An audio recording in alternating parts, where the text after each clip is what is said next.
Friday, November the 25th edition of the Carolina Weather Video. Meteorologist Matthew East here with you. Hope you had a great Thanksgiving. Black Friday, a lot of folks out and about hitting all the big sales or whatever the case may be that are in your plans here for today. Not a bad weather setup. And I'll show you what's ahead, including that big pattern change that starts next week, too. There's a look live from the Greensboro Tower camera this morning. This is during the 4 o'clock hour. All is quiet. Let's take a trip up to the mountains. Maybe you're heading up that way to pick out the Christmas tree over the next couple of days or whatever your plans might be. That's courtesy of resortcams.com. Temperature there, top beach mountains, it's at 46 degrees.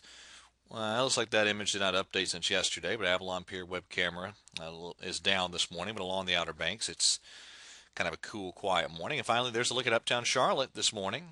Again, during the 4 o'clock hour, temperature not bad, pretty mild, 54 degrees. It was a warm Thanksgiving, one of the warmest Thanksgivings on record in a lot of spots across the region. 74 the high in Charlotte, 77 in Wilmington, 78 in Columbia. It was upper 60s and lower 70s around the Triad viewing area for Thanksgiving and around the Charlotte viewing area, low and mid 70s. Certainly a pretty warm Thanksgiving weather setup. This morning, it's really relatively mild for a late November morning in many spots across the region. A little chillier in the mountains. Off to the southwest, a lot of pretty mild air across the southeastern United States. A lot of cold air in the Rockies and the northern plains, and we'll see some of that cooler air ease back in here over the weekend, back into the upper 50s or so for highs Saturday and Sunday. A few showers offshore. That's about it. No big deal there. You also have some rain and snow showers around parts of the Great Lakes, and a big system affecting the Pacific Northwest, anywhere from Washington State down into Oregon and Northern California. A lot of heavy precipitation, rain in the lower elevations, snow in the higher elevations. Now back closer to home, it's another day of poor air quality in some mountain and foothill areas. You have air quality warnings that affect for a lot of the mountains, and then out toward Cleveland County and Catawba County as well. And this is the newest drought monitor that was released yesterday. And you now have that extreme drought condition, rather, that's made it over into Cleveland and western York County, the exceptional drought into the western tip of North and South Carolina, and that exceptional drought in place across much of the Tennessee Valley in the southeast. But, again, a major pattern change to a much wetter weather pattern is coming next week. Today, slow-moving frontal boundary working through the region. We'll call it a partly sunny sky. Cannot rule out an isolated shower, especially over toward I-95, but that chance looks fairly remote. There's our Friday high temperatures across the region. As we get on into Saturday, a little bit cooler behind that front. Sunshine back in full force tomorrow, and there's your Saturday high temperatures across the region. Sunday looks very much the same. Sunshine and a fairly cool afternoon highs. Now, let's get out to next week. Monday will be pretty quiet. Not much happening for Monday, but then this next cold front approaches Tuesday. That should bring us around to showers Tuesday. The front then stalls out for a period of time. Another wave of energy moves along it.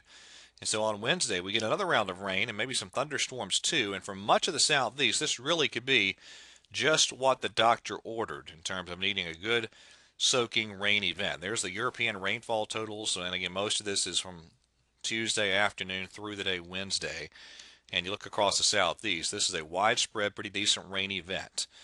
At this point, you still take the totals with a grain of salt, but the bottom line is at this point, it looks like a pretty good rain event for much of the southeast next week. And it does look like we're entering a pattern that is going to feature much more frequent storm systems as we get into December. All right, boy, in the tropics, Otto, really significant hurricane that made landfall in southernmost Nicaragua yesterday. It's now crossed Central America and heading out into the Pacific Ocean. That'll gradually weaken there over the eastern Pacific waters. All right, let's take a look at what's happening with the more detailed computer modeling here. This is the upper air chart off the European for today. There's tomorrow, that little piece of energy driving that cold front through. Now, here we go into Monday. Big trough dives out west. And notice this southwesterly flow aloft. That'll hang up that cold front as the flow aloft gets kind of parallel to that frontal boundary. So that allows for a very slow-moving frontal boundary with the Gulf of Mexico open for business. And so that could be, again, just what the doctor ordered across a lot of the southeast. Eventually, Thursday, that front pushes on through the region. Another big system kind of diving in. That's the European presentation out at Uh, Sunday of next weekend, the 4th of December, GFS is a little bit more progressive with it, but that's another big system moving in. So just as a for instance, let's look at the Canadian model. This is Tuesday morning, Tuesday afternoon. Here comes the next piece of energy. This is Wednesday morning, Wednesday afternoon, and then that system pulls through Thursday. I really like the European handling of this. This is Tuesday on the European model, and then there is Wednesday on the European. And finally, I'll step you through the GFS. So here we are today on the GFS, pretty quiet. There's Saturday, there is Sunday. And then here we go out into Monday again. Not much happening Monday here in the Carolinas, but business picking up out to the west. And then here we go Tuesday. That front initially approaches. That brings a wave of some showers later Tuesday. Here we go Wednesday morning. All right, so that's what it looks like Wednesday morning. And then we get out to Wednesday early afternoon. And then Wednesday evening. Finally, the front buckles through here on Wednesday night on the GFS model. And then it's gone by Thursday. So let's look at what again, the GFS is printing out for some rain totals. Look at that. What a widespread rain event across the eastern U.S. On the southeastern perspective here, I'll take you into a few areas. There's north and central Alabama, 2 to 3 inches of rain and being indicated on that particular computer model. Look at the big numbers in eastern Tennessee and into the North Carolina mountains, 3-4 inches of rain on that particular model.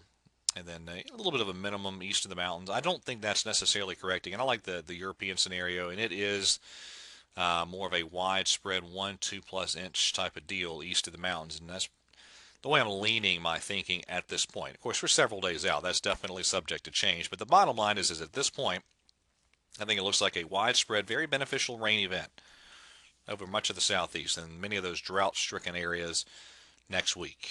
And one final thing to show you. This is the convective available potential energy, the CAPE chart for Wednesday. So some instability out there. So again, I do think a few thunderstorms are a possibility with this activity Wednesday too. All right, that is it for the latest edition of the Carolina Weather Video. Everybody have a wonderful day and weekend, and God bless.